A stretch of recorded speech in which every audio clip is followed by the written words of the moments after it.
আজকে ভাই মানে আমি অনেক দিন ধরে কথা বলি বা কথা বলা আমার ইচ্ছা, আমার খুব ইচ্ছা জাগে আর কি মাঝে মাঝে। কিন্তু কথা বলতে গেলে মানে কিছু কিছু দেখলে মানে উগ্রত হয়ে যায় বা মানে রাগান্বিত হয়ে যায় কেন জান।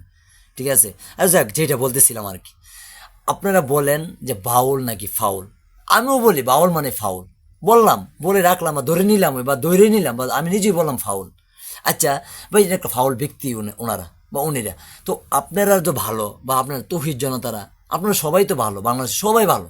না হোক বাউল জগৎটাই খারাপ, বাউল জগতে খারাপ। আচ্ছা আপনারা ভালো জগতের মধ্যে কি, ভালো কিছুর মধ্যে কি খারাপ কিছু মানে কিছু উগ্রতা থাকে? ভালো তো ভালোই, ভালো তো স্পোর্ট থাকার কোনো কথা না।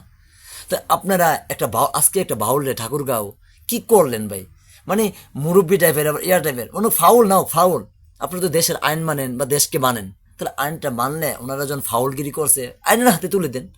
না তুলতে পারবে দৃষ্টান্তমূলক শাস্তি বা বিচারের আওতায় নেন, বা কোরআন হাদিসের মধ্যে যা কিছু আছে এই দিয়ে ফাউলরা কিভাবে মানে কোরআন দিয়ে আপনারা আয়াত পড়েন, পইরা পইরা কেরাত কইরা করে আপনারা দেখেন যে ফাউলরাকে কিভাবে শাস্তি দেওয়া হয়।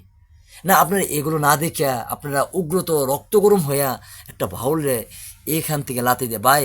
বিশ্বাস করেন ভাই, আমি আমি তো একটা মায়ের সন্তান। দেখেন ভাই, বা আমার বাবাকে যদি ভাই আপনারা এত আল্লাহকে ভালোবাসেন, আমি আমি ভালোবাসতে পারি নাই মনে তাইলে, বা আমি ভালোবাসি না আল্লাহকে তাইলে।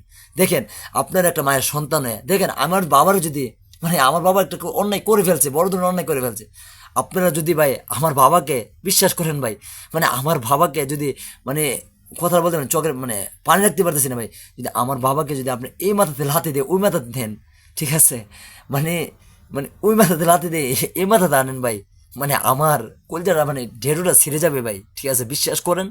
মানে আপনি যদি আমার বাবাকে, না হোক আমার বাবা অন্যায় করছে, হাজার অন্যায় করছে আমার বাবা, ঠিক আছে, আপনি যদি আমার বাবাকে এই মাথাতে লাথি দিয়ে ওই মাথাতে নেন, ঠিক আছে, আবার ওই মাথাতে লাথি দিয়ে এই মাথাতে আনেন, আমার কলজা ঢেরু ছিঁড়া যাবে। ঠিক আছে, না হোক একটা ব্যক্তি ফাউল হইতে পারে, ঠিক আছে, হাজার অন্যায় করতে পারে, ঠিক আছে, কিন্তু আপনি একটা ব্যক্তিরে এখান থেকে লাথি দিয়ে ওখানে নিতে পারেন, এটা কি আপনার ইসলাম?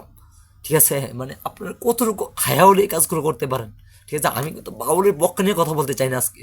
ঠিক আছে, আপনাদের কার্যক্রমগুলো দেখতেছি দিন দিন ভাই, কষ্ট ভাই, অনেক কষ্ট লাগে এইগুলো। ঠিক আছে, আপনারা মানে মানে ভাই বাউল ভুল করতে পারে, আইন আছে না দেশে, দেশের আইন হাজারো আইন আছে। আপনার একটা বাউলের রাতে যে হেমাতে হেমাত নিয়েছেন, হেমাতে হেমাত আনতেছেন। আমি কোনো বাউলের সন্তানও না। ঠিক আছে, আমি বাউল অন্যায় করছে, ঠিক আছে, আমি বলতেছি বাউল অন্যায় করছে, হাজারো অন্যায় করছে। ঠিক আছে, আপনারা আইনের আওতায় এনে সর্বোচ্চ শাস্তি দেন। ঠিক আছে, কিন্তু ভাই আমি তো বাউল না, আমি লম্বা চুল রাখছি দেখি আমি বাউল? আমি শখের বসে এই চুলগুলো লাগছি। ঠিক আছে, আমি দাড়ি রাখছি না। আমার আমি যে কোম্পানি চাকরি করি সেই কোম্পানির মানে নিয়ম দাড়ি রাখা যাবে না, তারপর আমি মোটামুটি ভালো দাড়ি বড় করে ফেলি, কিন্তু ভিডিও বানাই, ভিডিও খারাপ লাগে।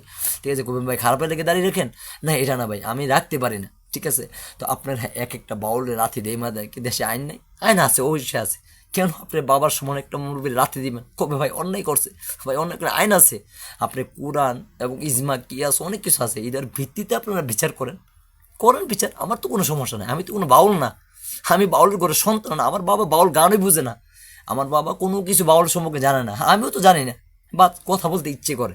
ঠিক আছে, আপনারা যেগুলো কাজগুলো করতেছেন এটি কোনো ভাই ইসলাম ধর্মের হইতে পারে না। ঠিক আছে, আজকে অনেক কষ্ট লাগতেছে।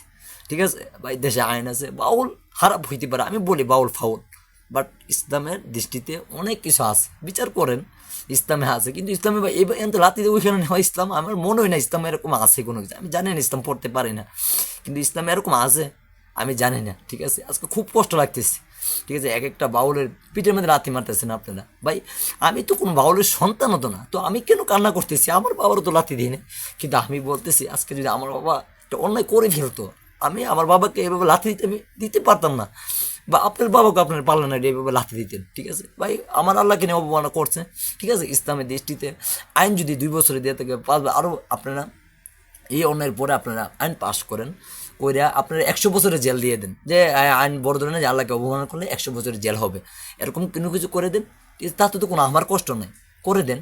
আমার আল্লাহকে নিয়ে কটূক্তি করবে, আমার আল্লাহকে নিয়ে কথা বলবে, আমার রাসূলকে নিয়ে কথা বলবে এই বাংলার জমিনে, তার তো থাকার অধিকার নাই, এটা আমিও বলি। ঠিক আছে, কিন্তু ভাই ইসলাম কি বলে এগুলো দেখতে হবে, বা আইন কি বলে এগুলো দেখতে হবে। যখন আমাদের রাষ্ট্র যখন ইসলামের হয় নাই, তাহলে আমাদের কি করতে হবে? আইন অনুযায়ী তো চলতে হবে, আইনে কি বলতেছে, আইনে কি করতেছে এগুলো আমাদের দেখতে হবে।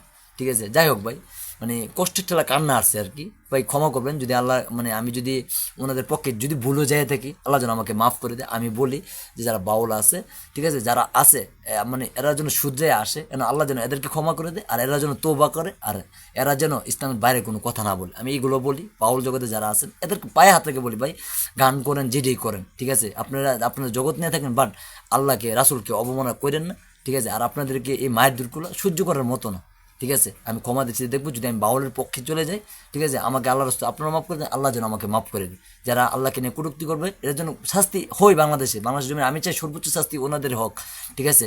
কিন্তু ভাই এক বাউলের জন্য হাজার বাউলে মারেন না, ঠিক আছে। মায়েরা মনে করি সমাজটাকে ধ্বংসপথে নিয়ে না। যদি যারা যিনি জেলে নিয়েছেন উনি মুক্তি হোক না না দেন, এটা আপনাদের বিষয় আর আইনের বিষয়। আর যদি ওনারা যদি পারেন, ঠিক আছে, অন্য বাউলে মারেন না, ওরা জিজ্ঞাসা করবে আপনাকে আল্লাহরে মানেন কিনা, এডিট মানেন কিনা, এডিট বাইরে যদি আপনারা অন্য কিছু করেন তাহলে আপনাদেরকে আমরা শাস্তি দেবো, আপনাদেরকে মায়ের দূর করবো। এগুলো আপনারা এক এক করে ফুটেজ তুলে দেন, ঠিক আছে। এরপর যদি এর ভিত্তিতে যদি বলে সাথে সাথে আইনে আওতা দেওয়া হবে, না হয়তো মানে কোরআনে যা আছে তা কিছু দিয়ে এদেরকে শাস্তি দেওয়া হবে। যাই হোক ভাই, ক্ষমা দিচ্ছি, সবাই দেখবেন।